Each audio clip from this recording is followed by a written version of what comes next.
Mga farmers, ayan, katatapos natin at pinandar ko ito kasi sayang, katatapos natin na damo, medyo konti na lang.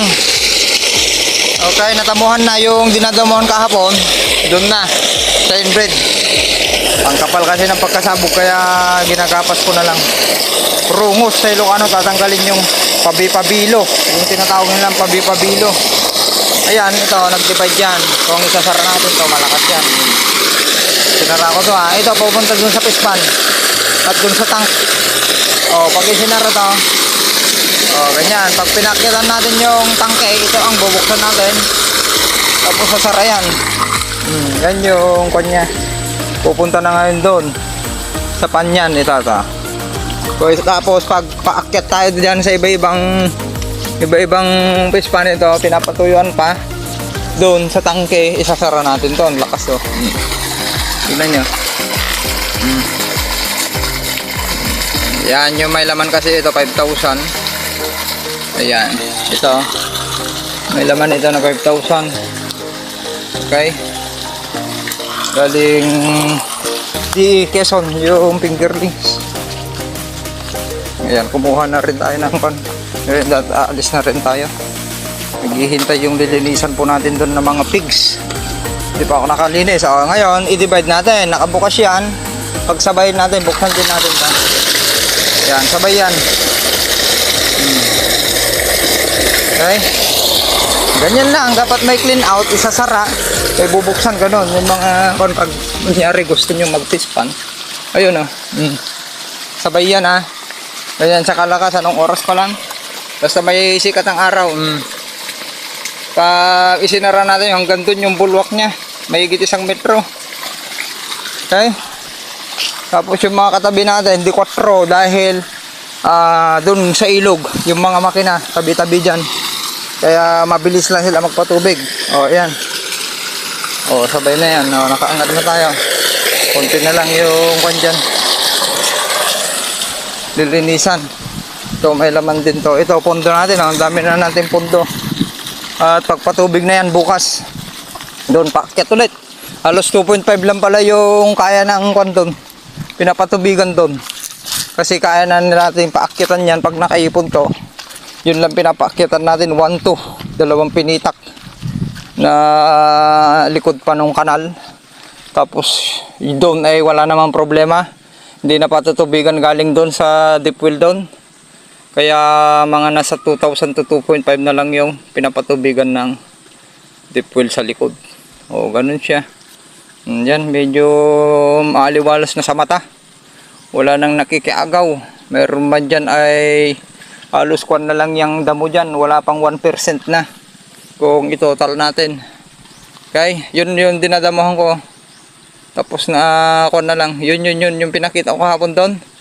Ang mangyayari doon, hindi nabubunutin kasi makapal yung may rate na 75 kilos yan. Mahirap damuhan, yung nakasingit, kaya gagapasin na lang yung bunga niya at yung dahon na nasa ibabaw para pag lumabas yung plug leaf shape, mas mataas na yung plug leaf shape, hindi siya matatakpan. Yun yung lininisan kanina, tapos na. Okay, hearing is caring. Tara, farming. Good afternoon. Ayan na po yung LCC sa tanghaling tapat, mag-alauna na pala, naghatid lang tayo sa school. Ayan na, at magpapakain lang po tayo dito at magpapakon ng ating mga alaga. Papaligo. Ayan na, ang dami nang lumabas. Ayan, nakikita nyo yung mga nakatago na. Okay, kaya halos kanyo. Tapos nasa flowering na siya, nakaka-open. Mahaba din. 8 ang karamihan dyan, 8 9, 10 inches, tapos meron 12 yung mga malalaki talaga doon bandali ko. Meron pa rin tayo 1 feet na uhay. At tignan nyo yung LCC, napaka healthy. At least na itaas natin konti. Kung titignan natin, nasa 4.5 to 5. Kaya hindi siya sumusobra. Tignan nyo pati yung 3 and 4 leaf ay hindi pa nabitin sa sustansya. 1 into lang ang nawala. Buhay pa rin. Kunyari sira ang plug leaf shift natin, ang kasi niyan yung susunod, yung Kunyari 5 yung nasira, tinamaan kayo ng blight, naging dayami, pangit na yung kanya kasi yung istumata niyan ay wala na, sira na. At ang susunod naman dyan ay ang backup niya yung 4. Ang susunod dyan kailangan healthy rin yung 4. Dami na dun sa gubat, ang dami na dun.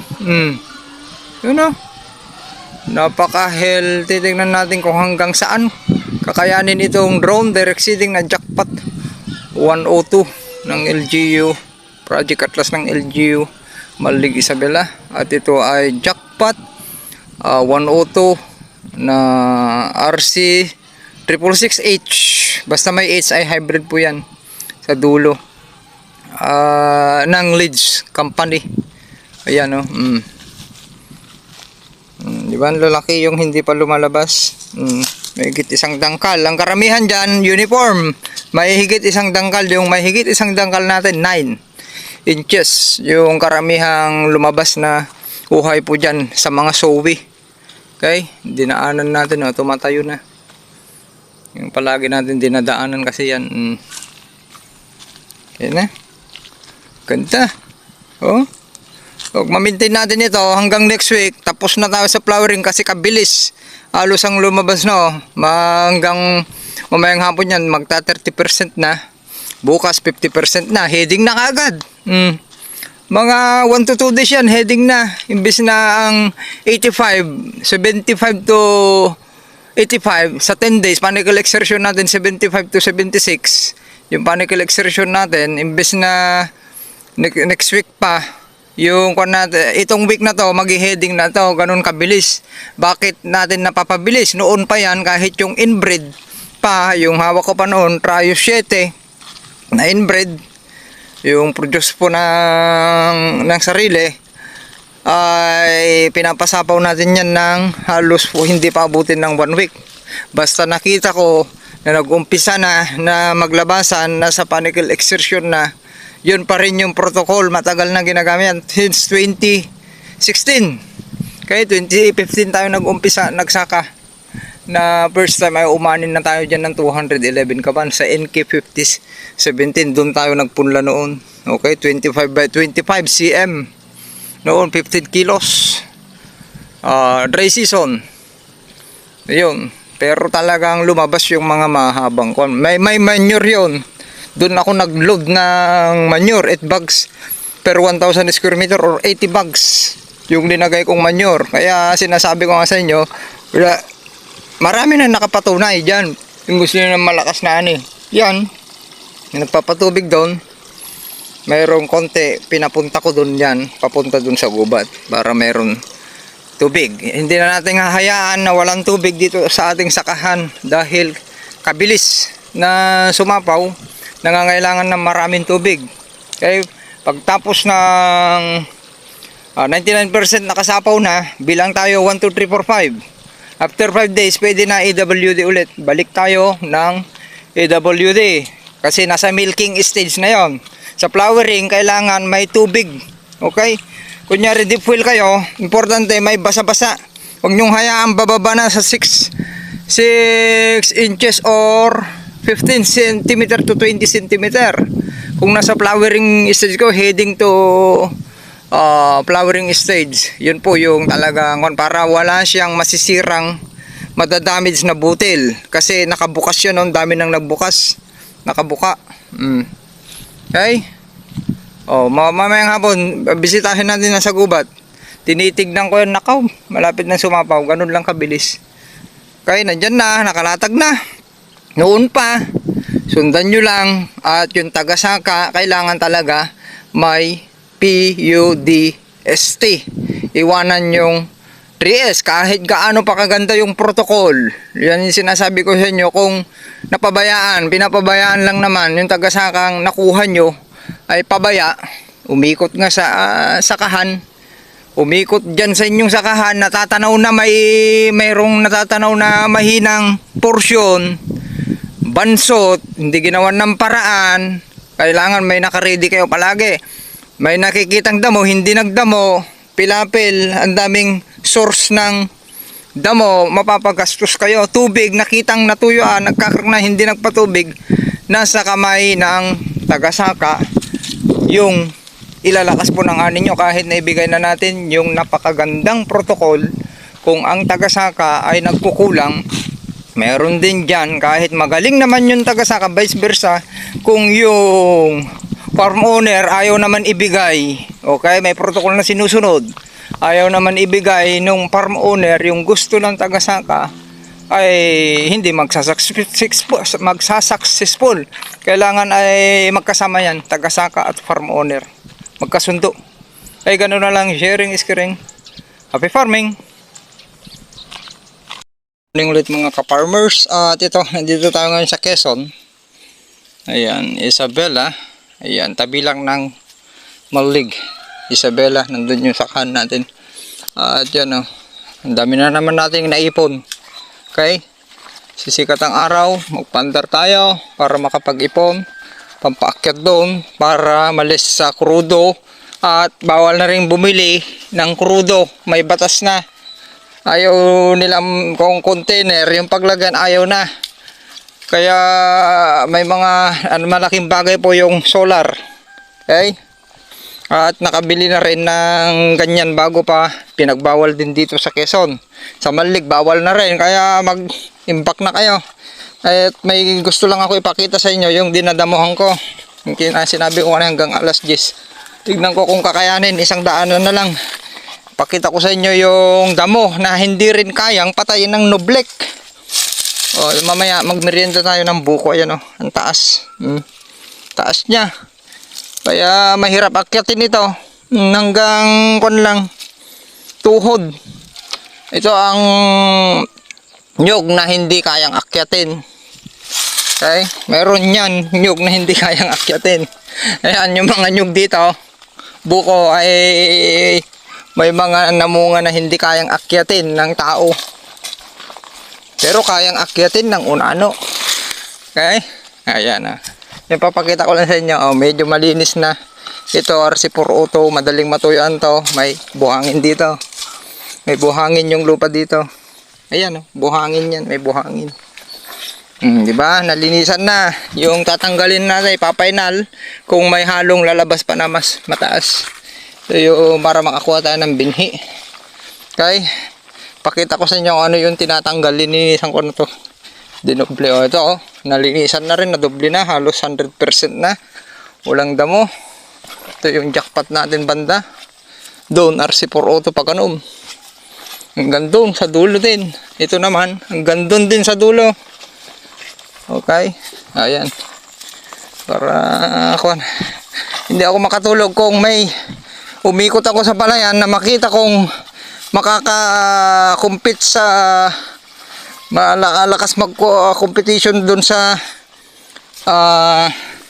palay ay hindi tayo makakatulog dyan. Ito madali pang patayin to. Meron dito yung hindi kayang ng noblek, okay, na napakamahal. Base sa hindi ko pa nasubukan noblek, pero binabasa ko yung mga comment minsan, pinapakita nila ito yung napakuan. Ito yun na damo. Ang kasi nito, yung buto nito mahirap mabulok. Ito lang yung tinatanggal ngayon dun sa maliit na pinitaklas na yun. Nadadamuhan ito. Papakita ko sa inyo kung gaano karami yung natanggal. Dapat yung tagasaka po natin ay kung kaya yung ginagawa natin, kaya niyang magdamo, hindi puro hingi ng herbicide, napakamahal na herbicide na kagaya dito sa katabi natin. Inisprehan niya na, ibig sabihin nasaktan lang ngayon, umulan, nakarecover na. Kukunti lang naman yung damo, dapat ginapas na, binanatan na sana ng paroticide at bonuticide. Okay? Tignan nyo. Tatakpan kasi nito yung palay. Dami niyang puno, ang tigas, pero madaling bunutin. Malaki yung buto nito, mahirap mabulok. Okay? Halos wala na. Ito na lang yung last na to. na pag nasa bakwan na, panicle formation na tayo. Habang kailangan lang talaga matanggal dahil makikikain. Alam nyo naman sa atin, meron tayong panicle fertilization. Hindi ko winawala yon. Matagal ko na pong protocol po yun. Yan, pinapakita ko na sa inyo. Natagal na natin rinibil yan kahit sa binibigay nating mga brochure noon. Meron na yan pero ayaw nyo lang sundin. Okay? Hindi kayo naglalaan para dyan na 30%. Napaka-importante po yan. Kung kaya nyo ko na 30% yan. Hindi lang 2.8. O yan. Ito naman, pwede naman kung paisa-isa na lang. Gapasin nyo. Tanggalin nyo para hindi na malaglag dyan sa konyo ay mahirap mabulok. Tapos ang diskarte dito, gamitan nyo ng 10-10-10 na land preparation para mabulok. Ito kasi noon inapuran na natin, wala nang time para magpabulok pa ng matagal. Ayan o. Yan yung sabay. Hindi kaya yung overclaim ng napakamahal 2.6 na dito. Yung Nublek hindi niya kaya. Yan. Kay bes sa mga nagko-comment sa mga pinakita niya yung ito yon. Karamihan na herbicide, ibig sabihin hindi rin kinaya nung pwede natin inispray natin dito na halos masaktan na yung palay. Tignan nyo gaano karami. Ito lang yung dinadamuhan natin dito. Meron pa konti. Lahat yan kanina ay marami. O ayan. Tapos tatapusin, tapos yun na lang isang pasada. O ayan, ganyan karami. Kung ganyan kasipag yung tagasaka natin, mayroon siyang pinaka-effective na gamit na herbicide or pamatay damo, yun yung bunuticide at paroticide. Ay kunin yung tagasaka po yun. Pero kung ganyan, umikot siya sa inyong pala, umikot ka sa inyong pala yan, natanaw yung daming damo, hindi man lang mabunutan sa finishing, ay mag-isip-isip na kayo dahil magtatapon kayo ng pera. Hihingi ng pang-sprayan, i-sprayan ulit, nasaktan yung palay ninyo sa finishing, na-delay or nagkasakit. Tapos hindi naman mamamatay ulit yung kabilis mabuhay yung damo. Parang ganito yung sample. Na-sprayan yan, kung ano yung in-sprayan, pa 0 man yan or 1. Ngayon, nung umulan, naka-recover yung marapagay. Ano yung napasaktan lang yung palay. Ganun po yan. Okay. Sharing is caring. Ayan na yung jackpot. Ang ganda sana ito kung walang damo dito. Ay kailangan po talaga nating i-restore ito para next cropping ay wala nang damo. At least ngayon ay medyo malinis na. Noon ay puro damo. Puro uto na banda dyan. Ito yung hanggang dyan. Jackpot dyan. Papunta doon. Pati ito. Tapos puro uto doon banda. Okay. Maraming salamat. Pala yung trinap ko. Yan, nagsako ako dyan. Kasi nung tinignan ko to wala ng tubig. Tinignan ko malalim na nung trinap ko ito. Kaya pinapasok ko na ito. Tignan nyo kung paano natin diskartehan. Kaya yan umaagos. Pansinin nyo yun naanod. Papunta ngayon doon. Kaya wala na tayong problema doon sa tubig dito. 3,000. Hanggang doon sa likod na dati mahirap patubigan doon. Pero lagi natutuyan ngayon yun. Tignan natin, tignan nyo. Tubig-tubig ngayon yun. Ito ay galing lahat dyan. Kung nagpatubig yung katabi natin. Kasi ang taas nyo sa kanya at malalakas yung mga dipwil dyan. D4 mayroon din dito. Ay naiipon ngayon natin. Naiipon yung tubig. Na-trap natin. Di nakatipid. Kaya ang pinapatubigan lang natin yung nandun. Konti na lang. Lalo taghirap tayo sa krudo ngayon kung ang mahal at walang mabili. Pansinin nyo. Pati yung kwan nito. Pati yung dating bitak-bitak nito ay lumambot na itong kwan. Ang ganda. Tsaka na lang tayo magdi-drain dito. Tignan natin kung kailan tayo magdi-drain. Kung makita na natin na medyo kung ay patuyuan natin ulit at trap ulit. Tubig. Ulan din yung iba dyan. Tignan nyo. Kung paano natin. Ditipid hanggang dyan buo yan. Halos 8,000 hanggang dito. 8,000 na yan. Galing lang dyan sa kwan na yan. Doon sa pispan at dito. Katabi po natin na trap na. Trinap ko yung kanya, di yan yung mga pwede nating tipirin kung madiskarte yung tagasaka po nyo. Dapat yung galaw, level ng lupa, sinasaka ninyo at tubig, aralin ninyo kung saan makakatipid.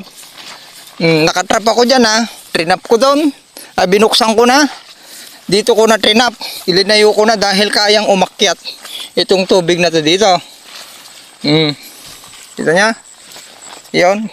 Actual. Tapos yun din pinagdadive noon natin dito, hindi na dito, trinap na lang natin doon na banda natin pinapakuan doon na sa pinakamataas doon yung sa jackpot 102 na, o di na tubigan hanggang doon, kaya konti na lang yung patutubigan ng deep well doon, pang 3,000 na lang. Yan yung hindi magawa-gawa ng tagasaka noon na tinuro na natin. Hingi ng crudo, yun pala, mahigit 1 hektarya. Pinapatubigan na, wala na, hindi na pinapakinabangan itong mga tagas dito. Nanyo? Trinap ko pa dyan. Nakatrap pa dyan. Sinakuhan ko pa dyan. Para walang makatakas na tubig. Tapos pinipit-pit ko to, iniikutan ko to. Pinipit-pit ko kung may tagas ng kulat kiwet. Ngayon, hindi na nagtatagas ito dahil mayroon na yung tubig dito. Okay, halos makalibel na. Trinap ko pa dito, may trap pa dun sa dulo. Ganyan natin i-close yan. Tignan nyo dati ito medyo nahuling umarangkada noon dahil kulang sa tubig. Nakabukas na yan. Tignan nyo ngayon, tubig, hindi na galing dyan sa deep well. Yung pampatubig nyan, ang luwang. Halos kuwan ito halos 2,000 pala ito banda, sa likod lang. 2,000, tapos ito mahigit halos kuwan pala 3.5. Meron pa tayong lilinisan dito, pero konti na lang yan. Ang gagawin na lang natin dito, mahirap linisan yung 4auto dahil sobrang kapal. Gagapasin natin, tanggalin lang natin yung kuwan dito, gapas, hindi na lalakian. Yung palay ang tataas, yung plug lip, tanggalin na lang natin yung mga kunya, ganun yung diskarte kung mahirap ng linisan dahil sobrang kapal. Matagalan yan na kuan. Tanggalin natin yung mga buto para hindi na malaglag. Ganun, okay? Sharing is caring, cut po. Ganun ang diskarte. Yan, kagaya niyan, may tagas, pitpit. Kaya dapat marunong, masipag, tagasaka nyo, kung umiikot.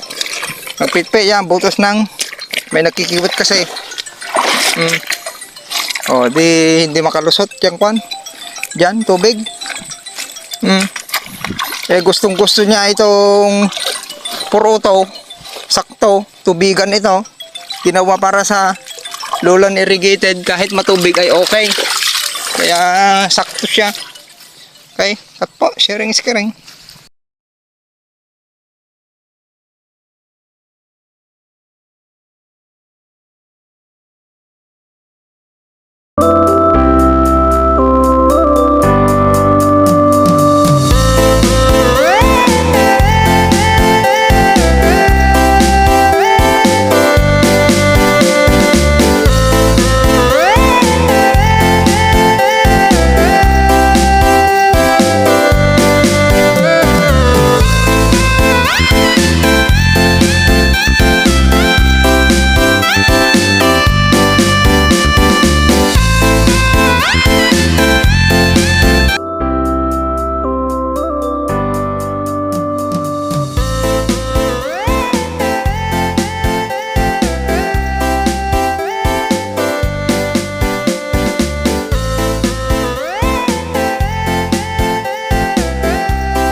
Galing luwang.